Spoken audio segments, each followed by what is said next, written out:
Mike, do you want to roll through the installs? Let me see. I think I have that. We just did yesterday. Yeah. Yeah. So everyone good on that? Yeah, we don't have to go through that. Okay. You don't know when Baker's gonna be popular. You're on. Question. Yeah, did you reach out to the guy yesterday? No, didn't we have a new one today?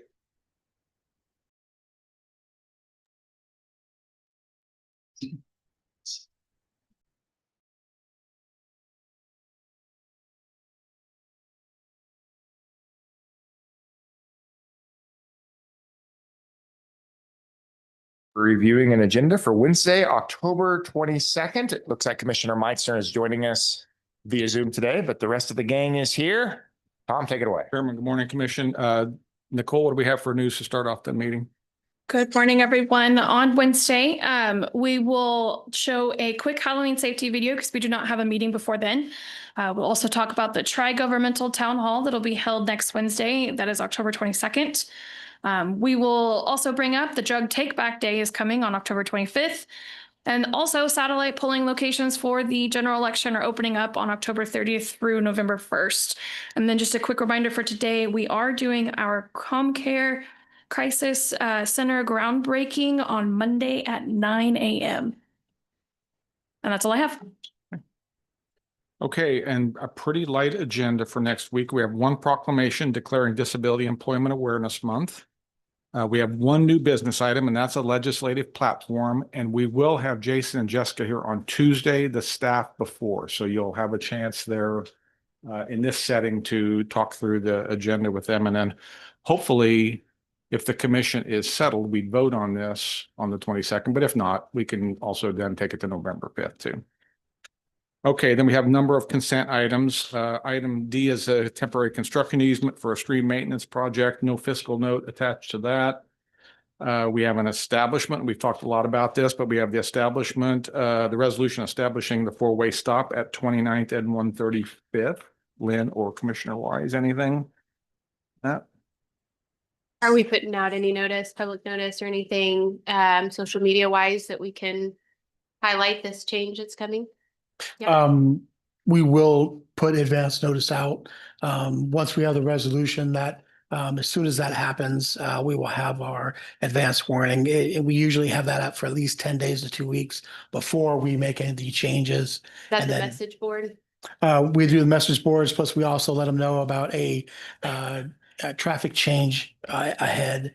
And then once we get everything in place, our standard procedures is to have orange flags, the message boards out for another week. Then we start taking down the message boards and we leave the flags up and the changing. And then eventually we'll take the changing traffic control ahead sign down, and then the orange flags will come down. Okay.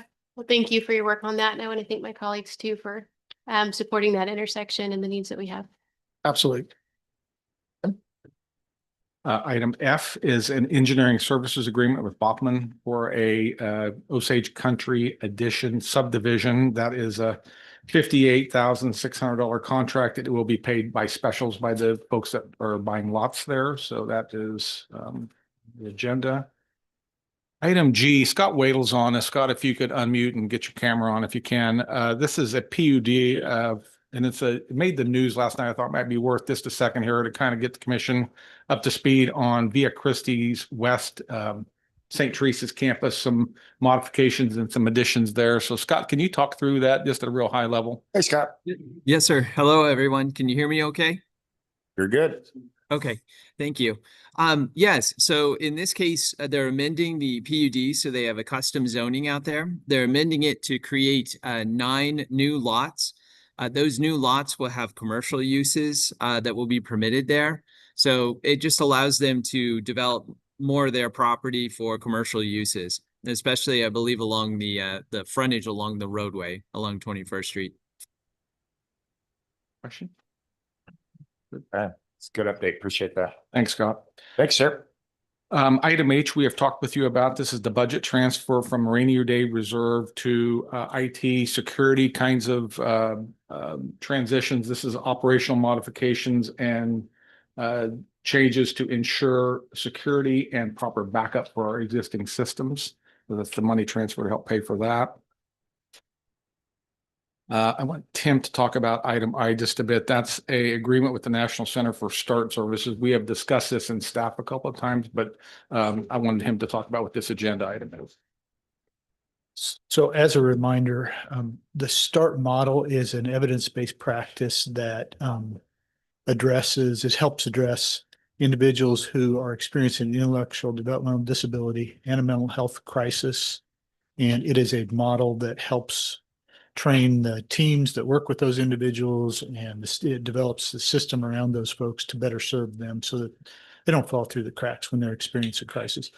KDADS has granted the CDDO funding for a pilot project. And so we're working with START on a way to get that implemented here locally. So that's where we're at with this one. Very nice. Item J is an affiliation agreement with 14 of our providers for IDD services. The listing of that is on page 84 of your backup, if you want to see who those 14 providers are.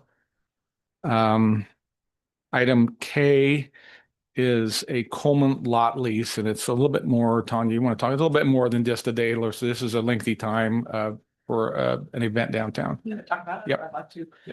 Okay, Commissioners, so this is a group, Movement Music. They are the same group, basically as someone that. And so they came to us a little bit late and asked if they could run a ice rink out at Home Lot. They realized that they came to us a little bit late, and they said, if it doesn't work, we'll do it next year. And so we tried really hard to work with them. And what they're going to do is they're going to have an ice rink, a 60 by 90 ice rink, and they're going to have food trucks out there. They're trying to have, basically kind of a holiday market type themed event. And it's going to be, they're starting to have the lot from November 10th through January 9th. So for quite a lengthy time. However, they're going to run the ice rink from, I think, starting Thanksgiving, I think, until January. So they're really trying to make this a community event, a family event. So there will be a reasonable admission to the rink, but they're like partnering with Coco Dolce out there, also to have drinks and s'mores and that type of event. So they were really great to work with. We've worked with our public safety entities, EMS, sheriff, and fire. So we have everything lined up with them. And so we are, of course, charging them to the usage fee and attendance. So we'll get a little bit under 8,000 for that entire rental. But like I said, they are just an absolute joy to work with. And I think they're really pleased to offer this community. That's great. That sounds wonderful. Yeah. A lot of fun. I know staff also coordinated with AJ on arena events to make sure we were simply. There are, I think, 3 dates in that November timeframe. That are absolutely on that to have some fun with that. Good deal. Okay, and then item L is a reallocation of certain positions within the health department. If there's questions, I think Tim can articulate, but this is the ongoing, we're trying to get our grant management set up properly in the health department and make sure that each position, because some positions are general funded, some are grant funded, and then several are combined to where there's a little bit of grant fund and general fund. So this reallocation is more of a straightening up to make sure that we're accurately and honestly reporting what these individuals do. Is there anything you want to add there? Okay. And then items M and N are routine business. We have no fire agenda. I don't think there's executive session, right, Counselor? That's it. Okay. Is it worth, Tim? Do we need to have an update on the WIC situation? Will we have anything by next Wednesday, you think, or? We haven't heard anything new this week. Hopefully, there was a message earlier this month saying that there was some tariff dollars that were going to be redirected, but we haven't seen anything either at the federal level or the state level to indicate that that's actually happened yet. So if there's anything that changes, I'll be sure to bring it to you. Okay, let us know. Thanks. Okay. Anything else? Mr. Blueball. Thanks, Chairman. If you don't mind, I wanted to talk about an issue that's on the Wichita City Council agenda for next week's agenda. It's a series of ordinances regarding housing that really strips away property rights for Wichita property owners with very aggressive criminally enforcement over issues that should be deemed civil.